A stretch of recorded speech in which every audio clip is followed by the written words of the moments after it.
ครับแล้วก็กล่าวคำศิรวาทในสำหรับท่านนี้เดินพร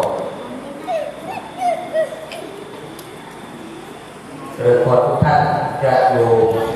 แล้วก็เป็นผู้มีเกียรติตื่นขึ้นครับสมเด็จขวาหันลูกสมเด็จขวาหัน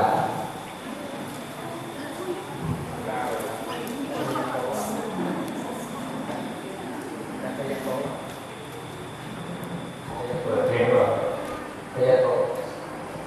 พยาโต